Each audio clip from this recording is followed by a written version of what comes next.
saya punya materi sedikit, nanti kita sama-sama belajar. Kita ini cocok kali penerapan di lingkungan sehari-hari kita. Jadi materi yang ingin saya sampaikan kepada panjangan Sami, sama-sama kita pelajari adalah mengenai disiplin positif. Yang mana disiplin itu nanti mudah-mudahan ke depan kita ada perubahan cara menangani tentang indisipliner kepada anak. Kalau pada masa-masa yang kemarin kan kita mungkin menangani dengan hukuman atau konsekuensi. Kalau nanti harapannya sesudah kita mempelajari ini kita memberi hukuman itu, tidak memberi hukuman lah, mendisiplinkan kesepakatan atau peraturan sekolah itu dengan membangkitkan bagaimana si siswa itu mempunyai kesadaran sendiri bahwa apa yang saya lakukan itu salah atau merugikan orang lain. Disiplin seperti kita ketahui sangat berhubungan ketika kita membicarakan disiplin. Apa yang ada di dalam pikiran kita pasti hubungannya dengan peraturan, pelanggaran. Kemudian pelanggaran itu berakhir dengan hukuman atau konsekuensi. Biasanya kan seperti itu. Kemudian untuk makna disiplin tersendiri itu menurut Ki Hajar Dewantara dan Dian Goosen itu adalah belajar untuk mengontrol diri untuk mencapai tujuan mulia, yang mana tujuan mulia tersebut mengacu kepada prinsip atau nilai mulia yang dianut. Nilai-nilai mulia itu supaya tidak bersinggungan dengan orang lain disebut dengan kebajikan universal. Artinya kebajikan universal itu adalah kebaikan yang diakui secara umum, terlepas dari suku, agama, ras. Jadi sifatnya universal adalah semua orang itu bisa menerima bahwa hal tersebut adalah benar. Dan tujuan akhir dari kebajikan universal itu adalah bermuara kepada nilai kebajikan yang dicapai oleh setiap anak. Muaranya adalah peningkatan profil atau perwujudan profil pelajar Pancasila. Yang mana kita di dalam kurikulum Merdeka ini ada P5 yang mana tujuannya juga adalah untuk mewujudkan profil pelajar Pancasila. Sedangkan untuk profil pelajar Pancasila sendiri ini ada 6.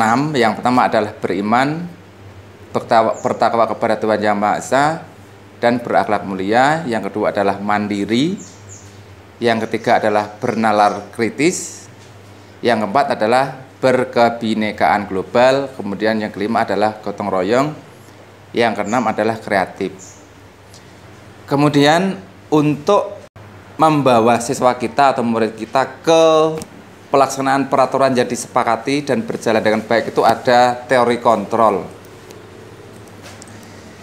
Yang mana teori kontrol ini pada dasarnya adalah ada semacam gambaran seperti ini. Pada dasarnya setiap anak, bahkan kita sendiri itu tidak mau dikontrol atau dikendalikan oleh orang lain. Seperti itu kan kira-kira kan. Kita sendiri itu kan sebenarnya kan tidak mau dikontrol dengan orang lain. Ketika kita mau, berarti pada saat itulah kita mengizinkan bahwa diri kita memang mau dikontrol oleh orang lain. Seperti contoh misalnya kita hari tanggal 17 memakai korpri. Di dalam hati kita itu kan pakai menikut tidak harus korpri. Kalau yang lain kenapa? Tapi kita kan ikut. Nah disitulah kita mengizinkan bahwa kita tuh mau diatur orang untuk memakai korpri. Kemudian setiap perilaku karena kita itu mau memakai korpri padahal di hati kita tidak mau, otomatis kita itu punya tujuan. Oh enggak apa-apa saya memakai korpri karena apa? Tujuannya adalah saya mengikuti peraturan. Kontrol yang kedua adalah memberi penguatan positif kepada murid. Penguatan positif ini misalnya kita memberi semacam pujian, hadiah. Pujian dan hadiah itu memang suatu ketika kita membuat murid kita itu senang karena merasa dipuji oleh guru, diberi hadiah. Tetapi perlu kita sadari bahwa pujian dan hadiah itu adalah sifatnya sementara. Dan akhirnya nanti itu murid dalam melakukan sesuatu itu mengharapkan pujian. Ketika kita tidak puji, maka hal baik yang dilakukan itu akan terhenti. Karena dia melakukan hal baik itu karena ingin mendapatkan pujian atau hadiah. Dan yang paling merugikan adalah murid akan tergantung pada pendapat sang guru. Misalnya yang memberi pujian adalah saya. Misalnya saya memuji si Dian. Tapi ketika Dian itu disuruh guru lain selain saya, itu kan beda lagi masalahnya. Karena si anak tersebut, di murid tersebut merasa dekatnya dengan saya. Oh, Pak Dadi apian, sering muji, sering memberi hadiah. Jadi ketika Bu Tuti menyuruh atau melarang sesuatu, Dian ya tidak begitu menghiraukan. Karena dia hanya tergantung pada saya yang sering memberi hadiah atau pujian. Jadi kalau saya sendiri kemarin berpendapat sebelum ini bahwa diberi pujian itu dengan harapan anak bisa mau melakukan apa yang kita minta, ternyata dalam masa yang jangka panjang itu berakibat yang tidak baik. Kemudian yang berikutnya mengenai kritik akan menguatkan karakter. Dan ini juga sering kita lakukan ya dalam kegiatan sehari-hari, bahwa ketika anak melakukan sesuatu kita kritik, pasti di dalam kritik itu kita tidak mungkin menjatuhkan. Pasti kita punya harapan tak kritik aja ben anak itu lebih bagus lagi di dalam menghasilkan sebuah produk atau perilaku. Kritik itu jika anak tidak siap maka akan memunculkan pribadi atau identitas gagal. Dia akan merasa gagal di dalam menghasilkan yang perilaku yang sudah dilaksanakannya, karena dia akan dianggap tidak berhasil. Berikutnya mereka belajar untuk merasa buruk. Jadi karena kritik kita itu, apa yang dilakukannya dirasakan dia kurang berhasil dan merasa buruk. Untuk selanjutnya dari identitas gagal yang dirasakan itu, anak-anak akan merasa selalu negatif terhadap dirinya sendiri. Jadi untuk yang kedua tadi adalah memberi pujian juga efeknya tidak bagus, memberi kritikan juga ternyata efeknya kurang bagus. Kemudian yang selanjutnya adalah pendapat bahwa orang dewasa itu memiliki kekuasaan untuk mengatur. Ini kan juga sering kita rasakan sendiri ya. Aku guru kok, murid harus saya arahkan, harus mau. Sekarang mengoreksi atau introspeksi diri kita sendiri, hal itu pasti kita rasakan. Kita sebagai orang dewasa baik terhadap murid kita sendiri ataupun anak-anak kita. Padahal yang sebenarnya adalah orang dewasa walaupun punya kekuasaan, nanti murid atau anak-anak kita pasti punya perasaan memberontak. Tidak sekitar itu mereka wujudkan dalam perilaku maupun perkataan. Dan pada akhirnya disadari bahwa perilaku pemaksaan terhadap murid atau anak-anak kita itu pada akhirnya akan menimbulkan permusuhan pada jangka yang panjang. Nah, dari pujian, dari hukuman, dari pemaksaan itu tidak menimbulkan efek bagus kepada murid atau anak-anak kita, nanti pada pembelajaran yang belakangan nanti ada bagaimana sih cara kita membangkitkan kesadaran anak bahwa apa yang dilakukan itu salah dan ingin memperbaiki dengan kemauannya sendiri. Namun sebelumnya kita belajar tentang budaya positif, yang mana di dalamnya mencakup tentang teori motivasi, hukuman, penghargaan, dan restitusi.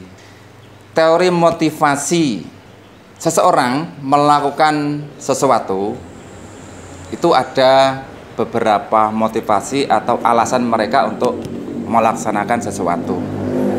Yang pertama adalah menghindari ketidaknyamanan atau hukuman. Ini barangkali kalau kita kita lihat di lingkungan sekolah kita adalah mungkin sebagian besar anak-anak kita memakai seragam atau sepatu itu karena mereka hanya untuk menghindari ketidaknyamanan atau hukuman. Mungkin dari rumah dia berpikir nanti kalau saya tidak memakai kaos kaki putih, sepatu hitam, mungkin nanti saya dires di depan waktu upacara. Itu mungkin sebagian besar anak-anak kita masih seperti itu. Ya mudah-mudahan tidak semuanya dengan seragam putih itu mereka dengan sadar dan kemauan sendiri dia tidak semata-mata termotivasi karena takut mendapat hukuman. Kemudian motivasi yang kedua adalah mendapatkan hadiah. Ketika motivasi ini kita terapkan, ketika motivasi ini dipahami oleh anak hanya untuk mendapatkan hadiah, dan ketika apa yang dilakukan itu tidak ada hadiahnya, mereka tidak akan melakukan hal tersebut karena akan ada rasa ketergantungan mengejar hadiah dari sesuatu yang dilakukannya. Kemudian motivasi yang ketiga adalah seseorang melakukan sesuatu karena ingin menjadi orang yang diinginkan dengan nilai-nilai yang diyakini. Jadi dia melakukan sesuatu, kita melakukan sesuatu karena kita yakin dengan apa yang akan kita lakukan nantinya. Kita melakukan sesuatu, misalnya belajar karena kita yakin dengan belajar itu kita akan menambah ilmu, kita akan menjadi orang yang tahu tentang sesuatu. Itu karena kita belajar itu meyakini dari dalam diri kita sendiri bahwa apa yang saya lakukan itu nanti bermanfaat. Itu memang keyakinan yang berasal dari dalam diri sendiri atau intrinsi. Selanjutnya tentang hukuman, konsekuensi, dan restitusi. Hukuman adalah tindakan yang dilakukan karena adanya pelanggaran. Jadi hukuman itu sifatnya tidak terencana, satu arah dari guru, dan murid hanya menerima tanpa adanya pembelaan atau kesepakatan. Dan hukuman itu bisa berupa psikis atau fisik. Hukuman ini sifatnya insidentil. Misalnya kita melihat pelanggaran yang terjadi kepada anak ketika anak itu bertengkar atau berkelahi, dan seketika itu kita menghukum anak. Dan hukuman ini tidak ada di dalam peraturan sekolah atau peraturan kelas. Itu hukuman. Jadi sifatnya tidak terencana karena tidak ada kesepakatan sebelumnya. Nah, ini dibahas lebih lanjut mengenai dampak dari penghargaan. Sebenarnya penghargaan itu tidak kita memerdekakan anak, tapi sebenarnya menghukum, Bapak Ibu. Teori-teori yang mengatakan itu adalah yang pertama, penghargaan untuk jangka pendek dan jangka panjang. Untuk jangka pendek memang seperti yang sudah saya sampaikan tadi adalah efektif. Anak akan bersemangat sesudah kita beri penghargaan terhadap apa yang pernah dilakukannya. Kemudian yang selanjutnya tergantung. Ketika murid kita mendapat nilai yang bagus, ranking yang bagus, kemudian kita beri penghargaan berupa hadiah. Suatu ketika kita tidak memberi hadiah pada waktu dia mendapat ranking atau prestasi, mungkin di lain waktu dia akan berkurang semangatnya karena motivasi mereka adalah karena penghargaan atau hadiah. Penghargaan tidak efektif jika penghargaan yang didapat nanti karena dia sudah melalui persyaratan yang dipersyaratkan, maka ketika anak itu tidak berhasil dengan syarat yang kita ajukan, maka anak tidak akan sekeras usaha yang dilakukan pada awalnya. Ketika kita membuat syarat dan syarat itu tidak terpenuhi, maka ketika kita meminta lagi untuk melakukan itu, maka anak tidak sekeras usaha dari seperti yang dilakukan pada saat pertama dia mengikuti hal tersebut. Teori berikutnya adalah penghargaan merusak hubungan. Ini mungkin Pak Jenderal sudah bisa meraba-raba maksudnya penghargaan merusak hubungan itu.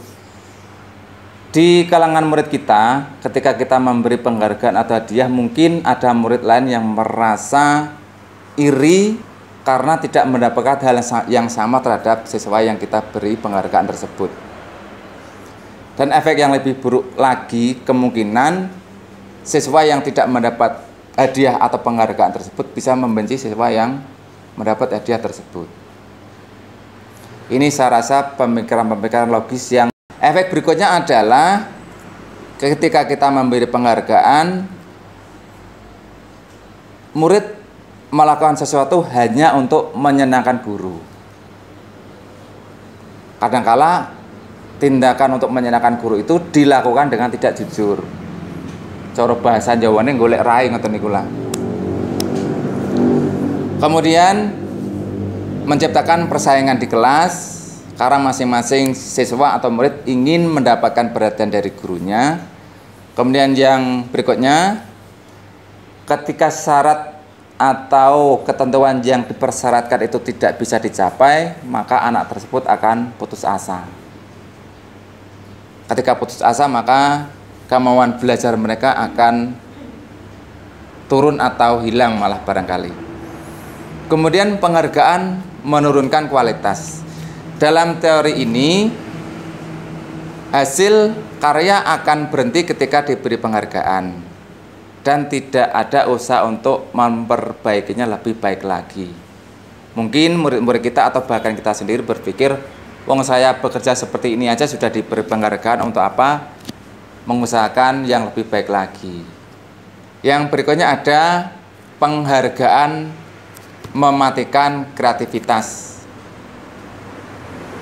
Penelitian menunjukkan bahwa pekerjaan seni atau sebuah penulisan cerita menjadi kurang kreatif ketika dijanjikan sebuah hadiah atau penghargaan. Yang keempat, penghargaan yang menghukum. Penghargaan yang menghukum ini salah satu contohnya adalah sistem ranking. Ketika anak yang tidak mendapatkan ranking adalah anak yang merasa mendapat hukuman tersendiri. Jika sesuatu penghargaan diharapkan, namun Anda tidak mendapatkannya, maka Anda atau kita merasa menjadi orang yang terhukum. Kemudian dari penghargaan, dari hukuman kok semuanya tidak baik, maka yang paling baik adalah motivasi itu, motivasi orang atau murid melakukan sesuatu itu adalah berasal dari dalam dirinya sendiri. Karena terlepas dari hukuman dan hadiah, kita akan merasa sadar bahwa apa yang kita lakukan adalah hal yang benar, yang kita yakini, dan menunjukkan kebaikan secara umum atau universal. Yang kedua adalah konsekuensi. Konsekuensi adalah keadaan yang harus diterima karena adanya pelanggaran. Konsekuensi ini sudah direncanakan, disepakati baik dari guru atau murid, dan ini biasanya berupa tata tertib sekolah atau kelas. Biasanya juga diberikan dengan batasan tertentu, misalnya 3 kali terlambat anak mendapat skor berapa, itu biasanya peraturan seperti itu. Dan karena dia ada aturan-aturan seperti itu, akhirnya kan membuat murid tidak lepas. Dia merasa ada sesuatu yang menghalangi mereka sehingga mereka merasa tidak nyaman. Sekarang restitusi. Restitusi adalah proses memperbaiki kesalahan dengan membantu siswa mencari solusi terhadap masalah tersebut. Membantu menjadi orang yang diinginkan dan bagaimana dia memperlakukan orang lain. Itu menurut Clausen pada tahun 2004. Restitusi kemarin saya berusaha menerapkan. Kemarin saya terapkan kepada siswa kita, salah satunya itu saya berusaha melaksanakan restitusi itu yang pada akhirnya anak itu merasa ingin memperbaiki kesalahan yang pernah dilakukannya. Jadi saya menggali apakah yang kamu lakukan itu kamu yakin betul, apakah yang kamu lakukan itu betul atau salah. Dia sebenarnya menyadari bahwa apa yang dilakukan itu salah. Lah ketika dia menyadari hal itu salah, maka kita bertanya lagi. Ketika kamu mengakui bahwa itu salah, lalu untuk selanjutnya apa yang kamu lakukan? Nah, di sana murid kita akan berpikir, ketika saya salah dan saya sadar itu salah, maka saya akan melakukan hal-hal yang seperti ini. Jadi kemarin saya coba tidak berakhir dengan sebuah hukuman atau konsekuensi, tapi si anak tersebut berusaha menyadari bahwa saya salah berlaku seperti itu dengan guru. Mudah-mudahan nanti ke depan niat baik yang sudah diucapkan kepada saya itu dipegang tenan, Mbak. Mudah-mudahan. Sama. Enggak, kemarin kasusnya bukan kasus rame Mbak, kasus memegang Bu Ayu.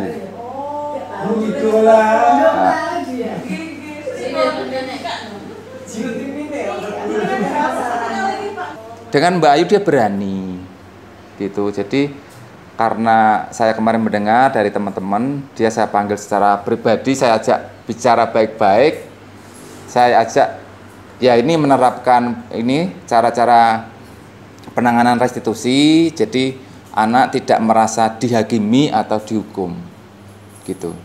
Jadi harapan saya nanti ke depan kita, jika siswa tersebut melakukan pelanggaran atau kesalahan, marilah kita bersama-sama kita bawa mereka, kita arahkan bahwa apa yang dilakukan itu adalah salah. Selanjutnya dia dari kesalahan itu kamu harus berbuat apa. Nah, ketika dia berjanji itu, dia akan merasa diberi kebebasan memilih. Saya tidak akan mengulangi lagi dengan melakukan hal-hal seperti ini. Ciri-ciri restitusi adalah yang pertama, belajar dari kesalahan, bukan menebus kesalahan. Kalau hukuman atau konsekuensi kan kita sering mengatakan atau berlaku, kamu salah tidak memakai sepatu. Hukumannya adalah kamu harus lari misalnya. Kamu salah tidak menggarap PR, kamu harus menulis salawat Nabi atau membaca Fatihah 10 kali. Itu kalau bisa mulai sekarang kita coba hindari, kita coba kurangi. Ya kalau misalnya kita menemukan siswa yang memang bersikap keras, yang memang ya tidak harus kita paksa karena akan berhasil dengan seperti itu. Paling tidak kita memulailah. Memang karakter anak itu ada yang dengan mudah kita ajak, ada yang keras, tapi paling tidak kita berusaha. Ketika anak itu melakukan kesalahan, kita sadarkan diri bahwa apa yang dilakukan itu salah. Kemudian apa yang kamu anggap benar itu apa, terus kemudian kamu harus bagaimana, itu mereka akan memperbaiki dengan dirinya sendiri. Jadi restitusi itu adalah belajar dari kesalahan, anak menyadari kesalahannya, kemudian ketika sadar dia akan berlaku apa yang harus dia lakukan, yang mana yang dilakukan itu adalah menemukan kebajikan yang universal atau kebaikan yang berlaku untuk semua orang. Bukan paksaan atau tawaran. Yang keempat adalah menuntun untuk melihat dalam diri sendiri. Misalnya pertanyaan-pertanyaan yang relevan adalah, kamu ingin menjadi orang seperti apa misalnya? Kamu akan terlihat, terdengar, dan terasa seperti apa kalau kamu sudah menjadi orang yang seperti itu, misalnya seperti itu. Jadi pendekatan-pendekatan dari hati supaya dia bangkit menyadari kesalahannya. Nah, posisi kontrol sendiri itu ada beberapa macam. Yang pertama adalah penghukum, yang kedua adalah pembuat rasa bersalah, yang ketiga adalah kondisi kita sebagai teman, yang keempat adalah memposisikan kita sebagai pemantau terhadap peraturan yang ada atau kesepakatan yang ada. Kemudian yang kelima adalah kita sebagai manajer. Penghukum biasanya hal yang kita katakan adalah seperti ini. Penghukum itu sifatnya kaku. Ketika murid tidak mematuhi aturan, maka kita akan serta-merta memberi hukuman terhadap mereka. Jadi patuhi aturan saya, kalau tidak awas, berarti nanti di sana ada hukumannya. Jadi kata-kata yang sering kita gunakan adalah seperti ini. Kemudian hal yang perlu kita sadari adalah ketika kita mengatakan hal seperti itu, tentunya kita harus berpikir perasaan anak ketika kita mengatakan hal seperti itu bagaimana. Kalau misalnya kita pada waktu itu menjadi siswa yang kita tegur seperti itu. Efeknya adalah anak akan merasa marah, walaupun kemarahan itu tidak berani dia munculkan. Di antaranya saya perhatikan siswa kita ketika kita marah, tangannya gedem-gedem, ya Mbak ya, mungkin Mbak Ella paham. Kalau kita marah itu dia memang diam, tapi tangannya itu seolah-olah dia mau melawan. Saya perhatikan, iya Bu. Iya kan Mbak ya? Iya, saya perhatikan itu. kita marah, itu tangannya tuh anu Mbak, seolah-olah dia mau meninju kita gitu. Saya perhatikan itu. Ya itu kan dia karena marah tapi dia tidak berani. Betul Mbak, tangannya sampai gini. Kerot-kerot mungkin ya. Iya. Kemudian hal yang mungkin terjadi adalah ketika dia masuk kelas, nyorok-nyorek bukunya, menyobek atau nyorok-nyorek bangku. Kemudian hal yang lebih parah lagi ketika dia pulang mungkin membawa paku. Kalau sepeda motor kita tidak, ya mungkin digeret karo pakune barangkali. Karena ketika dia mau melawan tidak berani, itulah barang kita yang menjadi korbannya. Bisa jadi seperti itu. Itu posisi penghukum. Yang kedua adalah pembuat rasa bersalah. Pembuat rasa bersalah ini, kata-kata yang sering diucapkan adalah seperti ini. Misalnya, kamu kok tidak mau belajar, kowe rasake karo ibumu, kowe nggak rasake karo kamu tidak kasihan dengan saya, seperti itu. Jadi kondisi kita pada waktu itu berusaha membuat bahwa siswa itu merasa bersalah. Dan pada saat itulah kita juga harus berpikir perasaan bocah ketika kita ucapkan seperti itu tuh apa. Efeknya adalah murid akan merasa bersalah. Kemudian murid akan merasa jadi orang yang gagal karena mengecewakan orang banyak. Kemudian bisa meletus amarahnya dan menyakiti orang lain ataupun diri sendiri. Itu ketika kita memposisikan diri sebagai kontrol pembuat rasa bersalah. Yang ketiga adalah memposisikan kita sebagai teman mereka. Ayo bantulah demi saya misalnya. Jadi memposisikan kita tuh dekat dengan mereka dengan tujuan kedekatan tersebut bisa membawa anak lebih terbuka kepada kita. Kemudian hasilnya adalah anak akan merasa senang dan akrab. Anak akan mengandalkan guru jika ada masalah. Hanya patuh kepada satu orang tersebut. Jadi seperti awal sudah saya sampaikan tadi, ketika kita menjadi teman, hanya kitalah yang merasa diakrabi oleh murid tersebut. Ketika murid ditegur oleh guru yang lain, dia tidak ada pengaruhnya apa-apa karena yang merasa dekat adalah salah satu guru, misalnya guru kelasnya. Yang keempat, posisi kontrol kita di dalam restitusi ini adalah sebagai pemantau. Kata-katanya yang sering adalah seperti ini. Jadi pemantau itu hanya sifatnya mengingatkan peraturan kelas itu apa, peraturan sekolah itu apa, begitu. Jadi dia tidak memberi sanksi atau hukuman.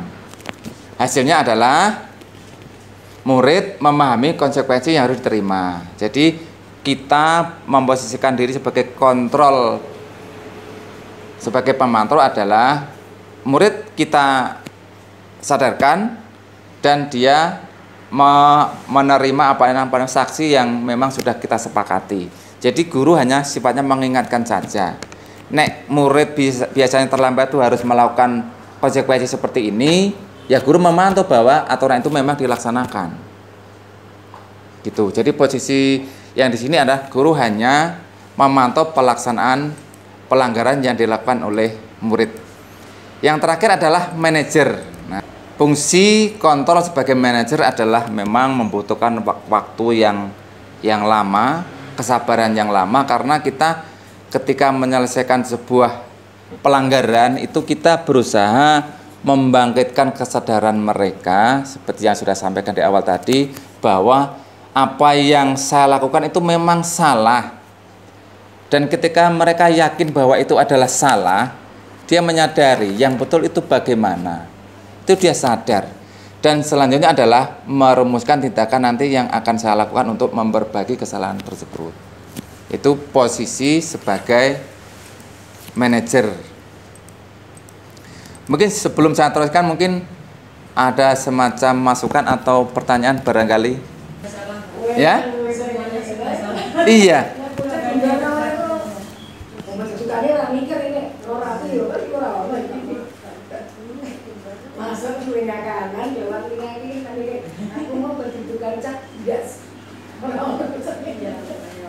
Nggih, memang mungkin untuk anak yang besar itu bisa Pak. Iya, Gimana?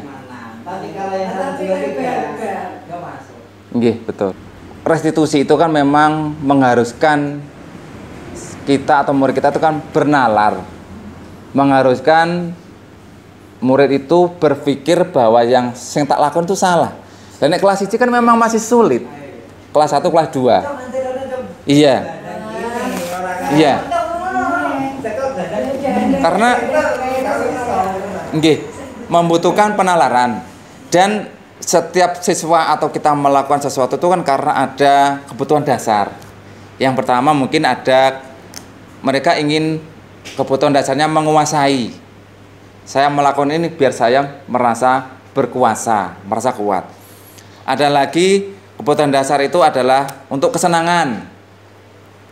Untuk kesenangan, misalnya kita ajak belajar di kelas, dia kepengen belajar di luar sambil jalan-jalan, itu kan kesenangan. Jadi kebutuhan dasar mereka melakukan sesuatu itu memang ada dorongannya.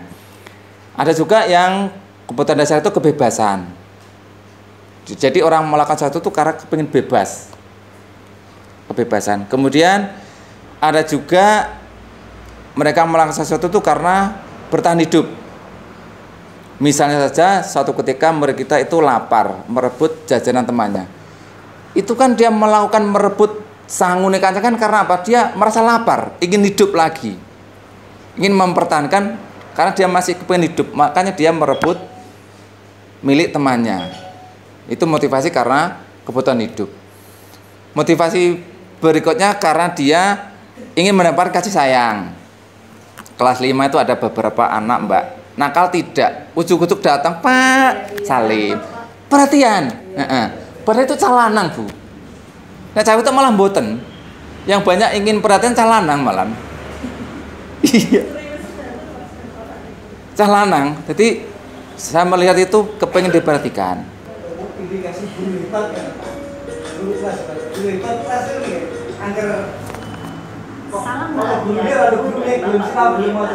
Betul, betul. Indikatornya itu.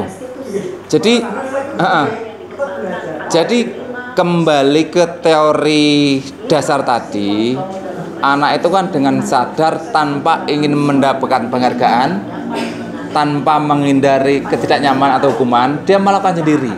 Itu memang guru hebat, bisa menanamkan siswanya dengan sadar, dengan perilaku baik. Itu. Iya, memang iya. Jadi kalaupun memang sulit, paling tidak itu kita berusaha.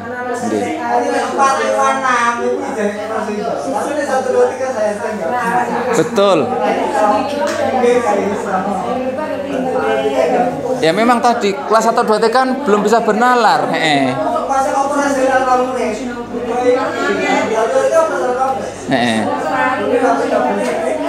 Belum bisa bernalar. Okay. Ya paling tidak kita dari materi yang kita pelajari hari ini kan kita tidak serta-merta ketika anak salah terus kita hukum gitu kan. Paling tidak seperti itu. Kadang kelas tengah pilihan apa? Tulisan gambaran kedua ketiga kan. Mungkin pilihan nulis komentar selawat. Oposisi kan. Nah, nonton terus langsung tak hukum. Satu kali tak hukum sampai 4 kali 5 kali.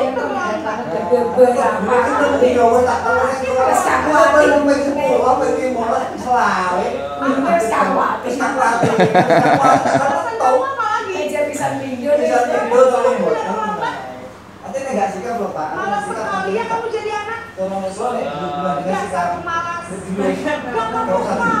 Kamu nonton mawon. Sudah berapa kali? Hubungan dengan sikap. Sana. Kasih cincin. Sikap. Sikap sikap tak Kenapa? Kamu salah ibu. Berani jawab. Sudah terlambat. Masih berani jawab pula. Apa ini mau? Sekarang keliling lapangan basket 5 kali sekalian. Biar kapok. Cepat. Pergi sana ke lapangan basket. Pendapat beberapa hari. Iya, teori. Tapi paling tidak kalau kita punya plus punya minus. Hukuman punya plus, hukum punya plus punya minus. memang intinya kalau restitusi itu kan membuka kesadaran tadi. Lah, membuka kesadaran seseorang itu yang sulit. Bahwa memang aku sadar itu keliru. Itu tuh yang sulit. Yang sulit.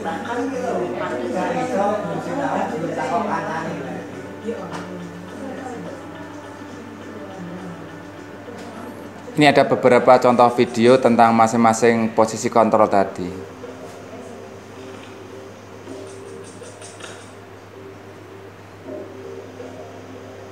Naren.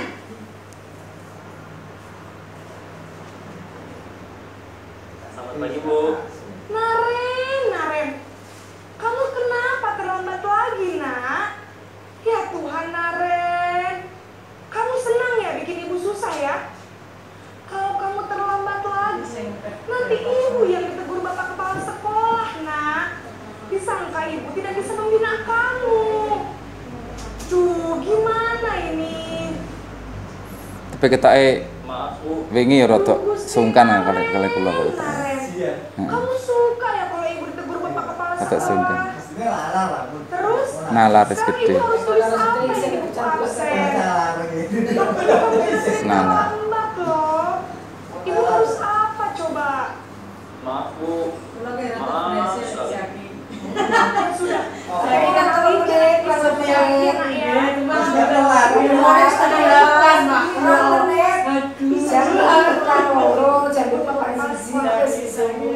Jaki ini yang putih. Tapi kan sebelum kan kalau lepaskan Aku sampahnya gak berhasil sampai apa latihan kayak boleh sampai berhasil aku sampah. Apa perpisahan? Sampai putih diburi kebutuhan kaki sampai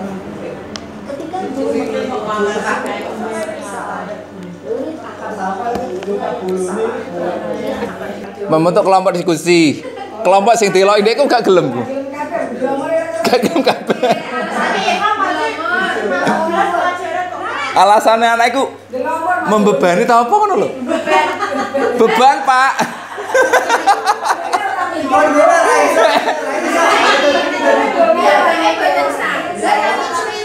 Triwis.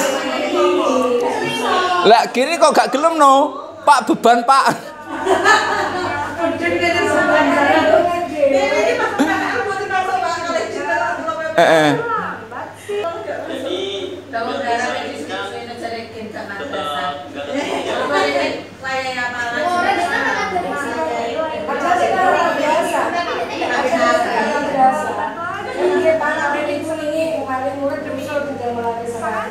Bisa lah, Bu.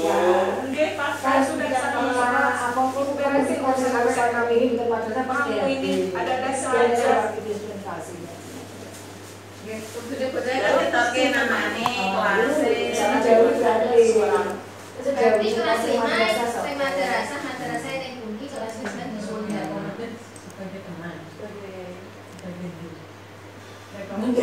Yang tadi yang recommended manajer ah. Yang manajer ini. Oh, jadi cara menentukan. Dengan sendirian, timbul dari ini kata ya. Jadi bisa Pak, timbul dari mana lho Pak? Malah niku mboten anu wajar. Yang gimana? Kasusnya piye kasusnya? Misalnya.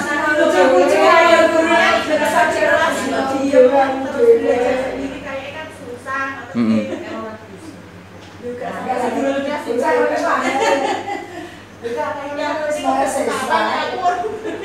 Itu masih sama sih bisa belajar ini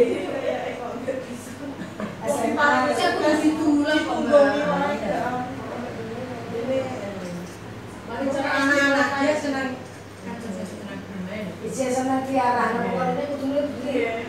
Yo iki kok jalannya ngelain.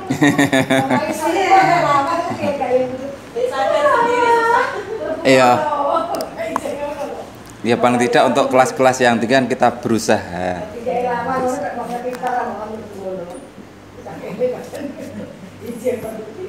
Ya memang siswa kita sekarang ini itu memang kita jangan apa namanya mencapai target dulu. Yang penting bocah itu kemauan belajarnya ada dulu itu loh. Jadi misalnya kita target pencapaian materi ora kabeh lah nggak masalah. Yang penting anak ini loh teko sekolah niati sinau itu loh yang perlu kita tanamkan dulu. Gelem guru berbicara, gelem memperhatikan. Iya. Ya wis sing sabar, sing sabar. Pikirannya cuma gak pelajaran. Iya belum. Pelajaran. Cuma nih mau tua ngono Pak. Wis sebab ngomongin ngaret golek duit ngoten lho. Kalusen. Salah. Latihan karo kelas 6, kelas 6 kita kali gak ngomong.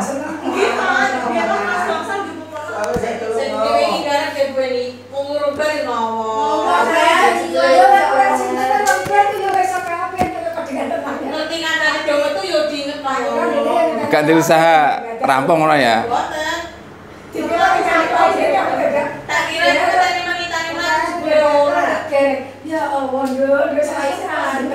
Ngowoh tanpa tujuan berarti ya. Kosong. Nek ngowoh karo mikir ono penyelesaiane. Ngowoh karo kosong iki ra ya. Kiranya kok 20 menit selesai sampai ke bagian dulu untuk orang ngomongan kalau jawab oh berarti ada ini beliau kayak beliau berarti kan sebetulnya banyak lontai seperti siji konser di ini baru 10 menit dan sampai 20 menit orang tak kasih orang oke sisa tangan lagi lah aku arah belum begini Oh, gitu. kalau kamu kalau begitu terus enggak mulai Nggih. Nggih Bapak Ibu, bahas kelas 5 ora nontae. Istimewa. Istimewa. Niki sambut jam 1. Sampai jam 1 kurang 6 menit. Jadi niku mau beberapa materi mengenai sedikit tentang restitusi, bagaimana kita mengajak anak untuk menyadari bahwa apa yang dilakukan itu baik untuk semuanya. Mudah-mudahan sedikit yang saya sampaikan ini nanti bisa ada yang bisa kita terapkan untuk anak didik kita. Tentunya juga tidak bisa kita terapkan untuk semua karena masing-masing karakter anak kan berbeda. Ada yang bisa kita beri pengertian masuk, ada yang masuk kiri keluar kanan ya banyak. Jadi paling tidak kita ada usaha untuk itu. Demikian matur suwun Bapak Ibu atas waktunya. Mudah-mudahan hari ini apa yang kita pelajari bersama ada manfaatnya untuk diri kita sendiri dan peserta didik kita. Matur nuwun. Mohon maaf apabila ada kekurangan. Wassalamualaikum warahmatullahi wabarakatuh. restitusi baru kita